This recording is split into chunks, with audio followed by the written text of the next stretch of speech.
So for those of you I haven't met, my name's Monica Morani, and I'm so privileged to be the partner of this beautiful man on my right. And my role in the Kryon work is to gather the information and present it back to the tribe in a way that's been categorized and organized. So that's the purpose and drive of my work. And the 3 books that I first wrote as a trilogy focus on 3 subjects: Gaia, the Akash, and the human soul. And the most recent book, of course, is perfect for this time right now. It's called The Women of Lemuria, because it was the women who were the original shamans on the planet, and this whole land where we're walking, it was the women that brought the wisdom to the Egyptians. So back to the Sphinx, now that you know who I am and why I'm standing up here. Back to the Sphinx. What I discovered is there's something called the Sphinx water erosion hypothesis. Now, this was first postulated in the 1950s by a French mystic, was also considered a French alternative Egyptologist. And his theory was that the enclosure walls surrounding the Sphinx had water erosion from prolonged periods of heavy rain. Because when you date structures, you either do carbon dating or you turn to geologists who understand water pattern and erosion and weathering, and they can give you timelines for when structures are built due to the erosion that they suffer. But that theory was very quickly discounted. It doesn't fit in the timeline of what all the other Egyptologists study. However, something interesting happened. It was in the 1980s, and there was another alternative Egyptologist. Only this time, he asked somebody he knew was an associate professor of natural science from the Boston University. Please come and take a look and tell me what you think is happening here. Same exact conclusion. The enclosure walls around the Sphinx have happened through prolonged periods of heavy rain. Well, so what, you might say? Why is that so important? Well, here is why it's relevant. If you look at the climatological data, the only time that that type of erosion could have taken place was 12,000 years ago. So here we go.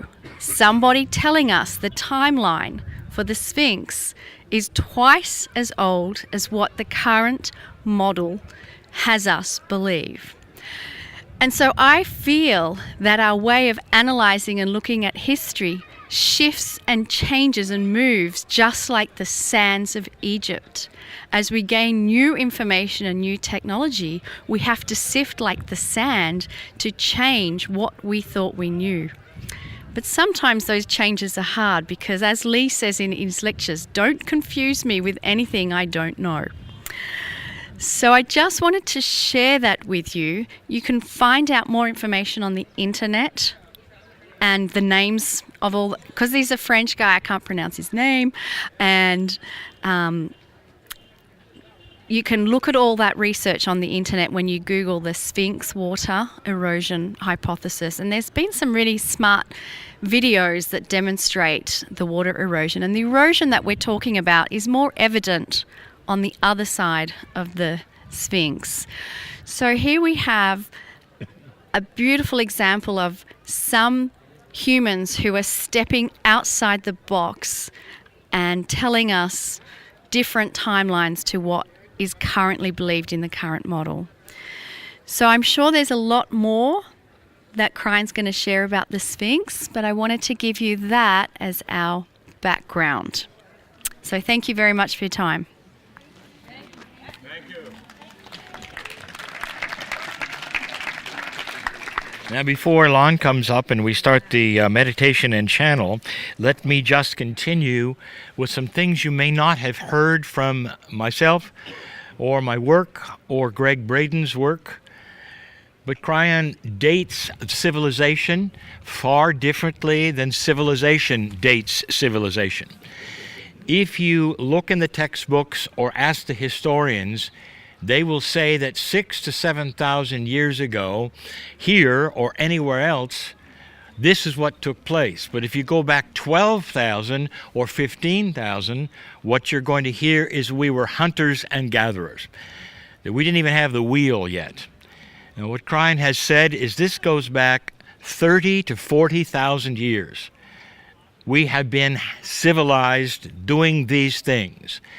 When I was in Istanbul, Kryon gave a channel called History Before History, when he said there would be things found that you won't believe because with carbon dating and other methods, they will predate anything that you thought could possibly be there with civilized people.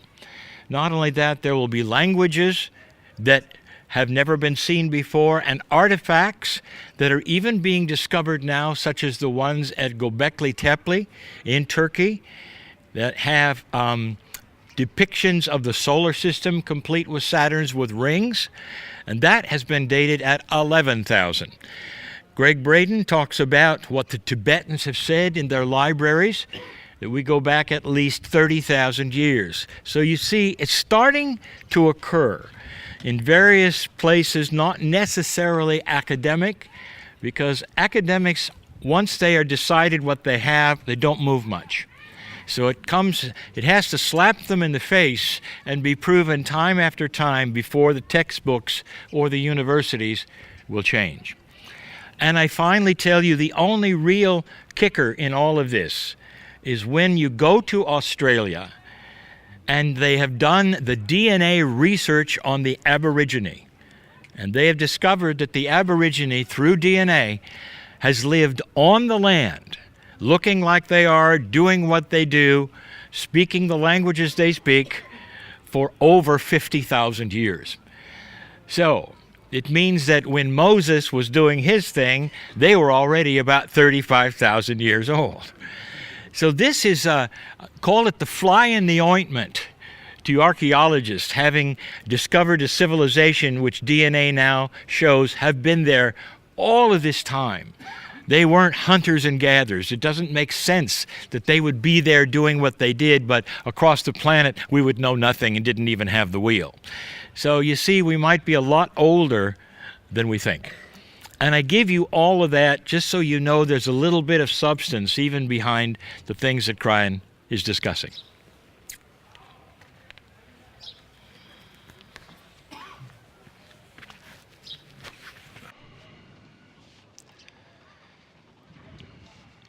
You may close your eyes if you feel appropriate. Relax. Give intent to your connection with the space we are in at the Sphinx in Giza. Breathe slowly, deeply, connecting deeper with yourself, with your multidimensional self that speaks to the multidimensionality of this space, of the Sphinx that have seen so many things and is now seeing you, being with you, loving you, honoring you, embracing you. You had some time before our gathering already to feel the energy privately as a group.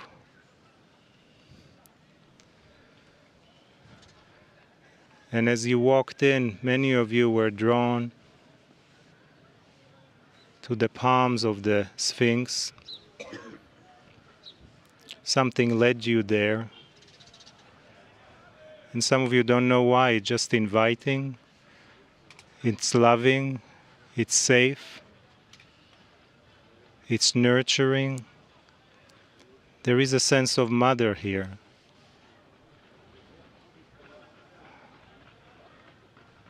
Let that feeling of motherhood be with you now even deeper. That nurturing, unconditional love. Even if you're comfortable, allow the Sphinx just for a moment to love you as a mother loves her children.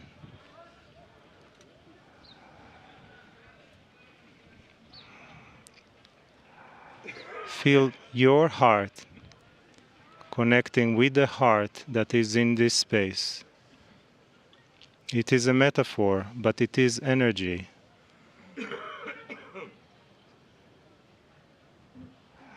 Let your mind rest. Let your thoughts leave you for this moment and anchor yourself deeper. Breathe gently. Feel the air down here where we're sitting. Feel the warmth of the sun, the ground beneath you, the rocks, and the structure of the Sphinx. And try to go back for a moment. If the Sphinx was here, and it was here thousands of years before archaeologists said it is, where were you back then? Let yourself feel that time. It does not have to have a name, but an image or a feeling or a sense. Anything that comes to your mind helps you connect more to that ancient self of you that has been also here through many, many lifetimes.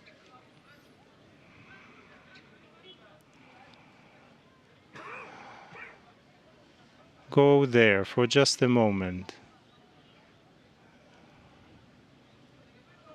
Feel the anciency of your soul that is everlasting, that is all-seeing and all-knowing, and that constantly exists in a vibration within you. And all we need to do is find a moment to listen to it when we most need it.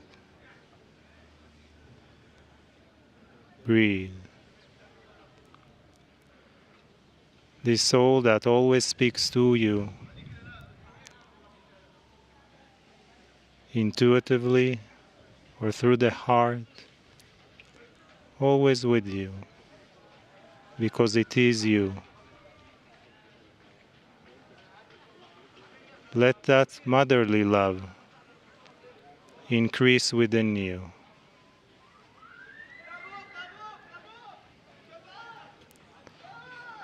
Also extend that love to all that's around us, all the visitors, all the vendors,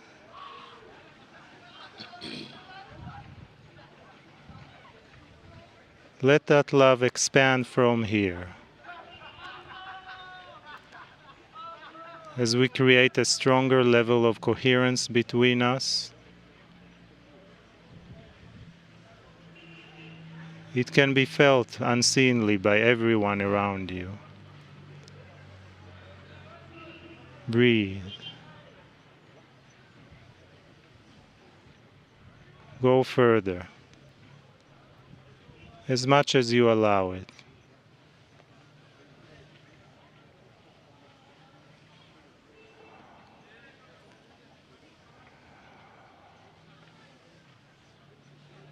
Breathe, feel, sense, imagine all those levels of experiences converging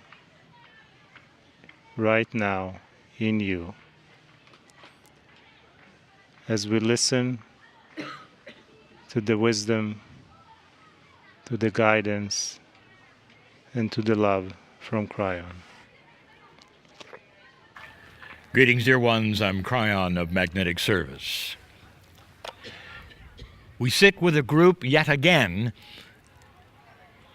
in front of a symbol that is known worldwide, recognizable, and mysterious. We are in Egypt and we sit at the base of the Sphinx. And what I wish to tell you yet again now is going to be so different than what history at this point in time agrees with. Are you aware that the truth of history changes with discovery? And so history is never always accurate. History is the best we can do as humans, the best you can do, in order to put together a puzzle based upon what you think you know or what happened. And so when you gaze upon the Sphinx, you will say it is part of Egypt. And it looks like part of Egypt. Not only that, it's next to the pyramids. Therefore, those who built the pyramids built the Sphinx. We told you last time we were here, dear ones, that that is not so. There are many hints that is not so. And you can take a look at common sense. The first is this. When the kings, the pharaohs, and their families built things, they built them together. They built them all on the same level plane of dirt. They were all surrounding themselves. Those were often memorials or tombs. Later you find the tombs going underground, but dear ones, the Sphinx is not a tomb. So what would you say the Sphinx is? Well, number one, I want you to see the level at which it sits. It is far, far deeper than the pyramids directly around it. So do you think the Egyptians, when they didn't dig for any of the pyramids, decided to dig this one? I'll tell you what it is, and it flies in the face of everything you're ever going to be told until later, when they can actually age the dirt. And that's coming as well. You know what it is? Get ready. The Sphinx is an archaeological find that the Egyptians found. Did you get that? You just came, many of you, from archaeological digs where they went in and discovered things that were left for you to find. This was a find by the Egyptians. And they started to uncover it. And when they did, they loved what they saw. For the Sphinx actually has meaning to them. And they realized, although it was far older than who they were, there were some magic things here. And the magic was how they could see their own history beyond what they ever thought they had. And it looked similar to the things that they wanted, but not similar enough. And that's the next one. Prepare for eye rolling. I want you to take a very close look at the head of the Sphinx. If indeed the Sphinx was buried and then dug up and buried and dug up and buried many, many, many thousands of years, you realize that in the process, you're going to see a certain erosion pattern in the body. And you do. And it's severe. It's old. Now take a good look at the head. The head should be every bit as disturbed. In fact, even more, because it would stick out through the sand and have more erosion than the body, and it has less. Take a look. It's the wrong head. It is typical and even proper in Egyptology to see the defacing of those statues and the faces of them when another conqueror comes in, because what you do is take off the meaningful things like the heads and the faces of the previous dynasty and put on the ones of your own. And you will see it throughout Egypt. We'll take a look, because this head belongs to a pharaoh, and it is the wrong age. So they decided to take this for their own as a beautiful archaeological find and make it their own with pathways to it, with the head of their own design of a pharaoh, and that is what the Sphinx has become. Now, when will this ever become common knowledge? And the answer is only when there's technology that will see age differences in the dirt. But there are a couple of hints yet to be discovered. Lifting moving stones is an art for the Egyptians. And if they want them to look a certain way and be intact, they move them a certain way so there are no holes. But dear ones, in order to lift and position, especially with rock to rock that's vertical, they drill holes. And much like even today's construction of cement on cement, there's often a rod between them. You're not going to find a rod, but you may very well find evidence of holes that go through the head to the body. Nothing in them, because what it was that they used to cement those has eroded. It's not rock. It was put there, and that's coming. So expect that discovery, and that will be holes in the head for no apparent reason, of course, unless you have listened to a Kryon channel.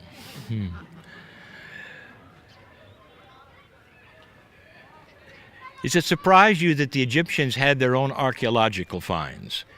Does it surprise you that perhaps the Egyptians had museums?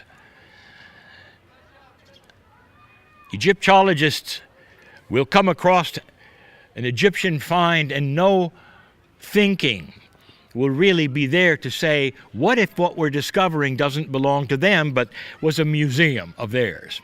You see how confusing that could be? Because in linearity, even the most wonderful historians don't give credit to other civilizations studying the civilizations before theirs and having artifacts of theirs. And this is one. It's a beautiful find, dear one. And when you stand up, I want you to envision something else. This Sphinx was built, designed, and displayed by those who created it in full color.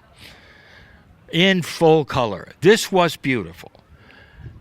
Did you notice that surrounding it, it almost looks like a tub? That was a water feature. Indeed, there was water around the Sphinx when it was built for the reasons you'd think, so that it was beautiful. What a find they had. It doesn't belong to the pharaohs. I want you to see something else that has been speculation. If you've noticed that even the pharaoh's head has been defaced, the nose is gone. That means that another conqueror came in and defaced even the pharaoh's new face that he put on in the old Sphinx. You will see this throughout Egypt, dear ones, that the defacing of a statue takes away its essence. For if it is complete, even a statue is believed to have an essence. a remembrance of the soul. So by taking its nose away or scratching its face, you take away the essence. And then you can either put yours in place or leave it alone. But this is the way the conquerors felt, and this was the consciousness of the day. And so you're going to see a lot of broken noses. There will be those who listen to this channel and think how quaint, how crazy this New Age channeler might be. There is going to come a time when everything I've just told you will be in the books for you to read, and the children will know what I just said. You don't know what you don't know at this point in time, but whereas history never corrected it, technology will. And in many of your lifetimes, this will occur. Finally, this. The great psychic Edward Casey was talking about the chamber beneath the Sphinx. And all through the metaphysical history that speaks of the Sphinx, there's always this, a supposition, an idea, a tradition, that there's more here than meets the eye, that there are doors to be found and chambers. Dear ones, this has been looked at and looked at and looked at. The scientists, the archaeological ones who examine are not foolish here. They have looked everywhere. You sit here. Do you see the opening? Neither did they. What could this be? And I'm going to say this yet again. In this channeling, that is information given from one source to another in this fashion, so much is being done with metaphors. The quatrains of Nostradamus, all metaphors. The scripture you've called the Holy Bible. So many times the verses are metaphoric and not actual. The idea of that chamber was a metaphor. What do you have in a chamber normally? What would you find there? Well, you would either find treasure, or within that treasure there would be books. So the metaphor of a chamber beneath the Sphinx is knowledge. There is mystery here. There are things to be discovered here, not physically under the Sphinx in the way that he said, but metaphorically there still is mystery. And the mystery is of a civilization perhaps that understood that consciousness was energy, and perhaps when they built it they chanted. Perhaps there were songs around the building of them. Perhaps the sound itself resounds in the Sphinx. What do you think? Do you see what I'm saying? Consciousness is energy. What if it was in the rock itself? There is much here to look at and to celebrate and to appreciate. Go away with a smile and say, I know a little more about you today, Sphinx. Both of you, the top and the bottom. And so it is.